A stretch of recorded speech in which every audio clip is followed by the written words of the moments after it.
अस्सलाम वालेकुम dear students, मैं हूं खालिद मुख्तार और आप देख रहे हो जॉब सब। उम्मीद करता हूं आप लोग अच्छे होंगे, खुश होंगे। आज हम बात करने वाले हैं J&K high court court related knowledge, court related awareness. जितने भी क्वेश्चन आज बनने वाले हैं एक एक करके हम एक्सप्लेन करेंगे, जिसमें आपको बहुत सारे टर्मिनोलॉजीज भी देखने को मिलेंगे एंड अदर जो हाई कोर्ट के रिलेटेड क्वेश्चंस रहने वाले हैं वो भी हम एक्सप्लेन करेंगे। आप लोगों से यही रिक्वेस्ट है कि एंड तक वीडियो देखना, अच्छे से देखना। और जो ये पीडीएफ है ये आपको मेरे टेलीग्राम चैनल पे मिलेगा।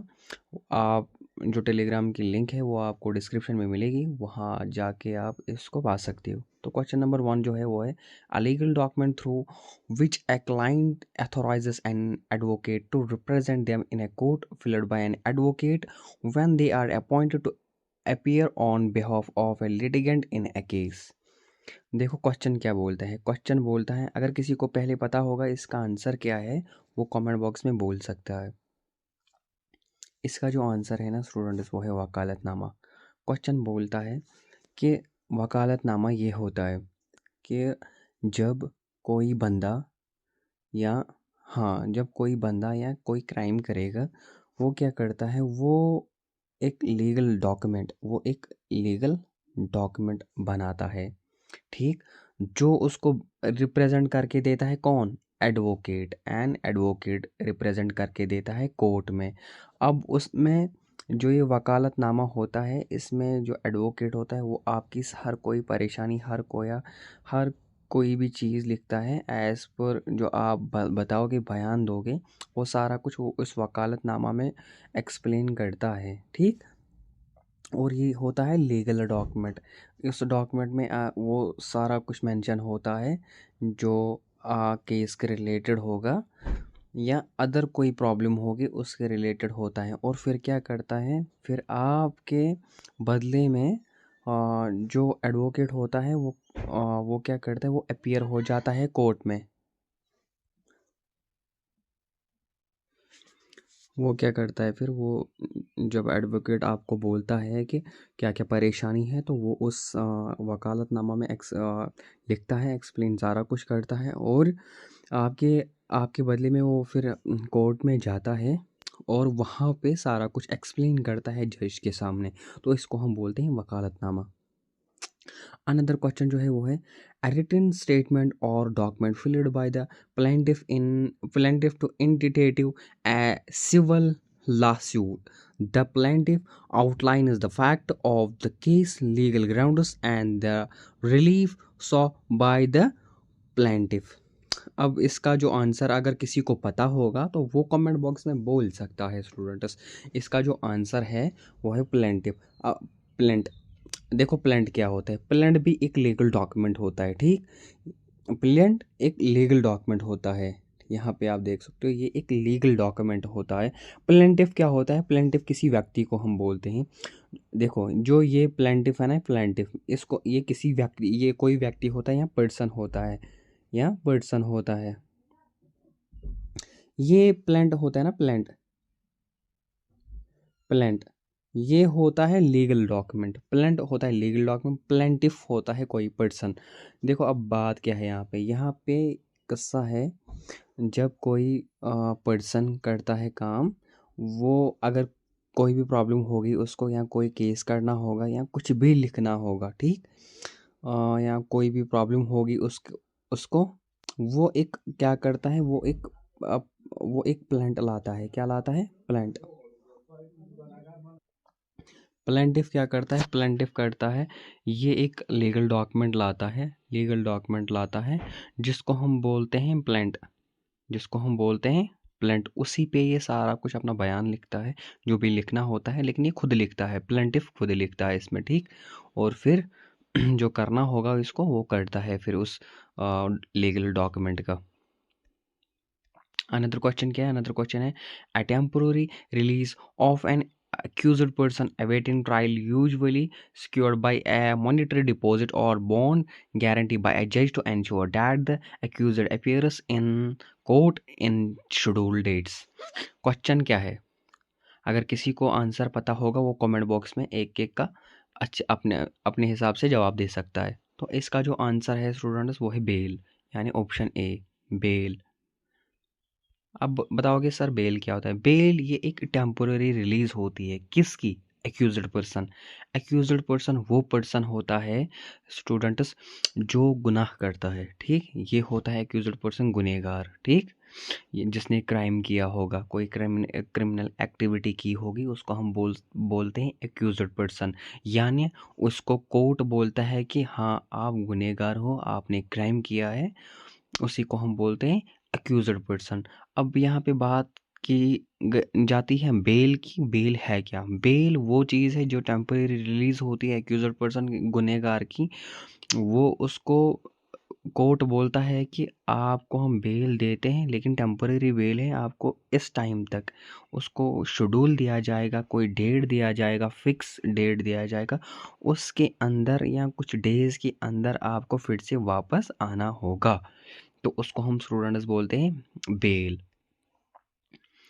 अनदर क्वेश्चन क्या है? अनदर क्वेश्चन है a direction given by the court during the course of proceeding, it is a decision of on a particular point of law or fact, can be interim, temporary or final। Question क्या बोलता है? तो इसका जो answer है students वो है option ए, यानी ऑर्डर। एक एक करके मैं आपको एक्सप्लेन करूंगा ये सारे कुछ, और लास्ट में आपको प्रोवाइड भी करूंगा हर किसी का आंसर क्या है। अनदर क्वेश्चन क्या है? अनदर क्वेश्चन है a court order detecting a party to do or refrain from doing a specific act. बताओ, अगर किसी को पता होगा आंसर वो बोल सकता है। ऑप्शन क्या है? ऑप्शन है इंजंक्शन, इंटरलोकेटरी एप्लीकेशन, अपील और रिवीजन। अगर किसी को पता होगा वो कमेंट बॉक्स में बोल सकता है। इसका आंसर है ना स्टूडेंट्स वो है इंजंक्शन। अब बताओगे सर इंजंक्शन क्या है? देखो इंजंक्शन क्या है। इंजंक्शन वो चीज़ है अगर किसी पर्सन को, अगर किसी पर्सन को, या जिसको हम व्यक्ति बोलते हैं, अगर किसी व्यक्ति को लगता है कि मेरी जान खतरे में है या मेरी प्रॉपर्टी खतरे में है, पहले से ही उसको पता लगता है। फॉर एग्जांपल ए ने, ए है, ए को बी ने धमकी दी है कि मैं आपको मारूंगा, ठीक? जो ये ए है ना, ये कोर्ट में जा सकता है कि मेरी जान को खतरा है। जैसे आपको आपको पता ही है बहुत सारे ऐसे एक्टिविटीज़ हुए भी है, इंसिडेंट्स हुए भी है।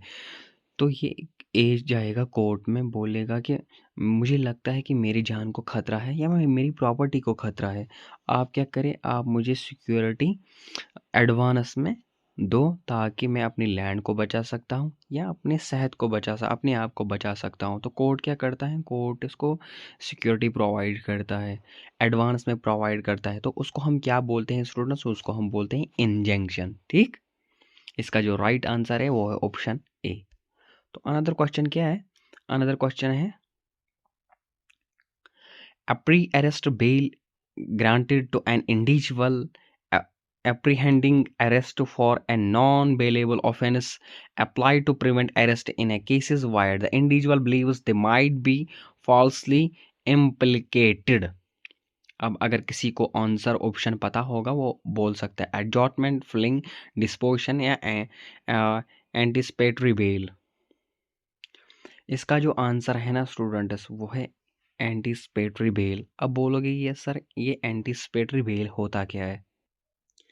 देखो मैंने आपको बताया कि एंटिसिपेटरी बेल क्या है। एंटिसिपेटरी बेल वो चीज़ होता है, देखो अगर किसी व्यक्ति को लगता है स्टूडेंट्स, अगर किसी पर्सन को लगता है, ठीक, क्या लगता है उसको कि जो अरेस्ट वारंट है मेरे मेरे खिलाफ अरेस्ट वारंट की जा सकती है या मुझे अरेस्ट किया जा सकता है, तो ये क्या करता है, ये व्यक्ति ये करता है, ये कोर्ट में जाता है। कहाँ पे जाता है?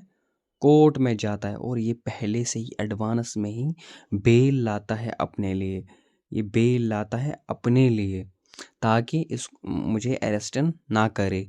तो उसको हम बोलते हैं एंटिसिपेटरी बेल, जो एडवांस में लाई जाती है जब किसी व्यक्ति को लगता है कि हाँ मुझे अरेस्ट कर सकते हैं, मुझे किसी केस में फंसाया जा सकता है, तो ये ऑलरेडी बेल ला सकता है।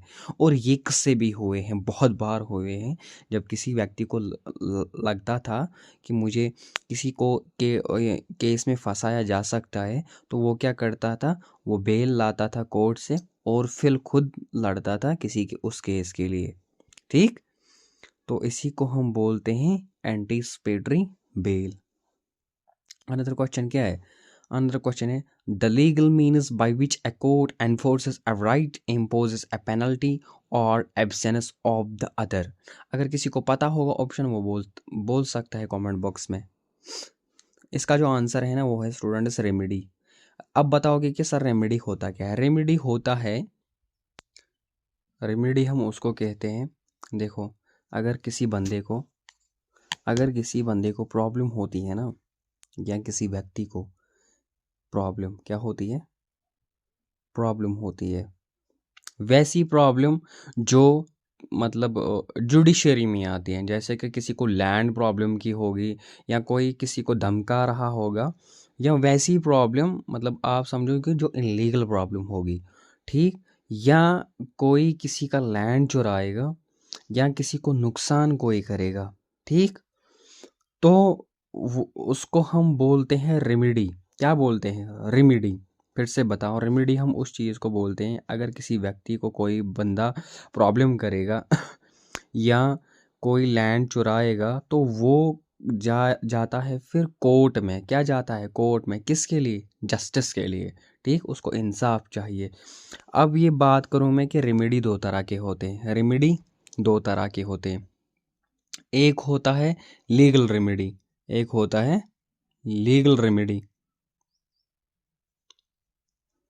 एक होता है लीगल रेमेडी। ये लीगल रेमेडी होता है जब कोई बंदा किसी बंदे को नुकसान करता है या वैसा आ, ठोस पहुंचाता है कि उससे उसको प्रॉब्लम होती है, तो फिर वो कोर्ट में जाता है। वो बंदा जिसको ठोस पहुंची है, प्रॉब्लम हुई है, तो उसको फिर कोर्ट क्या करता है, उसको वो फिर मतलब उस नुकसान का पैसे देता है, और जिसने वो किया होता है उस पे पेनल्टी लगती है। ठीक, और उसको वो जुर्माना भरना होता है कोर्ट में। जो जुर्माना होता है वो उसको दिया जाता है जिस पे प्रॉब्लम बीती हुई हो। ठीक, ये होता है लीगल रेमेडी। अब हम बात करेंगे हैं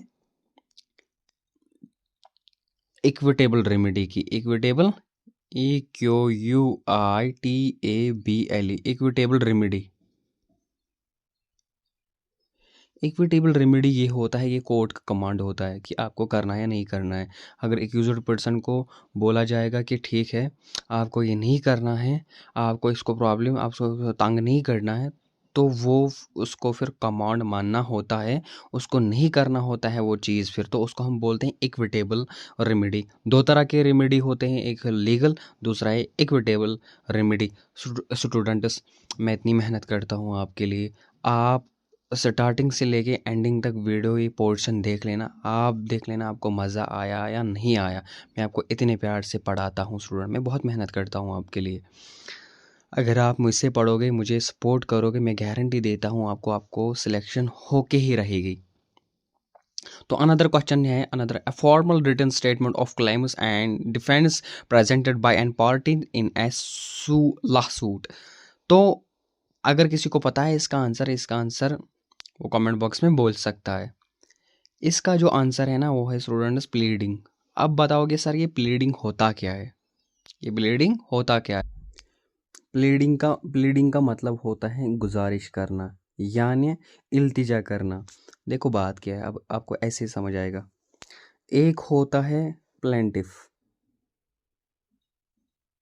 एक होता है प्लेंटिफ, दूसरा होता है डिफेंडेंट। कौन होता है? डिफेंडेंट। देखो प्लेंटिफ वो होता है जो केस करने वाला होता है, डिफेंडेंट वो होता है जिस पे केस किया जाता है। ये आपको मैं बोलता हूँ, ऐसे अच्छे अच्छे तरीके से आपको कोई नहीं पढ़ाएगा। प्लेंटिफ वो होता है जो केस करता है, डिफेंडेंट वो होता है जिस पे केस होता है। यहाँ पे बात होती है, अगर इन दोनों में कोई भी इनोसेंट होगा। ठीक, अगर किसी को लगता है, देखो प्लीडिंग प्लीडिंग जब आपको इस तरह समझ आएगा, प्लीडिंग का मतलब होता है कि गुजारिश करना। समझ लिया मैं? आपको इस तरह समझ आएगा कि अगर आपको लगता है कि ए इनोसेंट है, ठीक, ए इनोसेंट है, आप इसके बदले में जा सकते हो कोर्ट में कि हाँ सर मेरे पास सबूत है और मुझे पूरा लगता है कि जो ए है, ए इनोसेंट है। और प्लीडिंग का मतलब है रिक्वेस्ट, इल्तिजा करना। आप इल्तिजा करोगे, रिक्वेस्ट करोगे कोर्ट को, हाँ जो ए है फलानी है फिस्तानी है, ये इनोसेंट है और इसने कोई भी क्राइम नहीं किया है, मेरे पास सबूत है, वो है, ये है, तो उसको हम बोलते हैं स्टूडेंट्स प्लीडिंग। क्या बोलते हैं? प्लीडिंग। अनदर क्वेश्चन क्या है? Another question, a party to a lawsuit in a court, उसको हम क्या बोलते हैं स्टूडेंट्स? वो तो क्या बोलते हैं? इसका जो आंसर है ना, आंसर है इसका लिटिगेंट। लिटिगेंट वो बंदा होता है जिसके पास और जिसके पास केस के सारे रिकॉर्ड्स होते हैं, केस का सबूत होता है, केस को लड़ने की क्षमता रखता है। ठीक, चाहे वो प्लेंटिफ की तरह हो या डिफेंडेंट की तरफ हो। ठीक, तो इसको हम बोलते हैं लिटिगेंट। और ये भी हिस्सेदार होता है किस चीज़ का? लॉसूट का, यानी किसी भी यानी भी कोई केस होगा दोनों में, उन दोनों में फॉर एग्जांपल अगर प्लेंटिफ होगा या डिफेंडेंट होता है, और उनमें लिटिगेंट का बहुत ही बढ़िया रोल होता है, ये आप ध्यान में रख लेना। अनदर क्वेश्चन क्या है? अनदर क्वेश्चन है, a civil action brought by a parties against another in a court of law, उसको हम क्या बोलते हैं स्टूडेंट्स? उसको हम बोलते हैं सूट। अनदर जो क्वेश्चन है वो है, the first Lok Adalat camp in the post independence era was organised in which state and when. Question बोलता है students, first Lok Adalat camp कब ऑर्गेनाइज्ड हुआ? ठीक, और कब और कहाँ पे हुआ? इसका जो आंसर है, अगर किसी को पता है कमेंट बॉक्स में बोल सकता है। इसका जो सही आंसर है ना स्टूडेंट्स, वो है गुजरात। 1982 में फर्स्ट लोक अदालत कैंप हुआ था। अनदर क्वेश्चन क्या है? अनदर क्वेश्चन है, originally known as Assam high court and remained. Question बोलता है जो आसाम हाई कोर्ट है ना, उसको बाद में रिनेम्ड किया गया था। किस में? क्या Mysore high court, Guwahati high court, Orissa high court, या नन ऑफ द अबव, या इनमें से कोई नहीं? इसका जो आंसर है ना स्टूडेंट्स, वो है गुवाहाटी हाई कोर्ट, यानी ऑप्शन बी। आपके लिए होमवर्क स्टूडेंट्स, मुझे हर किसी की कमेंट चाहिए, हर किसी की कमेंट चाहिए इसके रिलेटेड। हर कोई कमेंट करेगा कि इसका आंसर क्या है। एडिशनल एंड एक्टिंग जजेस ऑफ हाई कोर्ट होते हैं ना, उनको अपॉइंट कौन करता है? Option A president and CJI, option B president, option C CJI, या ऑप्शन डी कोलिजियम सिस्टम। हर कोई कमेंट बॉक्स में आंसर देगा मुझे कि इसका आंसर है क्या। तो स्टूडेंट्स, ये था आज का वीडियो। पीडीएफ जिसको भी चाहिए मैं प्रोवाइड करूँगा यहाँ पे टेलीग्राम चैनल पे। टेलीग्राम की लिंक मैंने आपको डिस्क्रिप्शन में दी होगी, वहाँ जाके आप मेरे साथ जुड़ सकते हो। किसी को भी कोई भी रिक्वेस्ट होगी या कोई भी क्वेश्चन होगा, वो मुझे पर्सनली मैसेज भी कर सकता है टेलीग्राम पे। तो ये था आज का वीडियो स्टूडेंट्स, मिलते हैं किसी दूसरी वीडियो में, तब तक के लिए अल्लाह हाफिज़।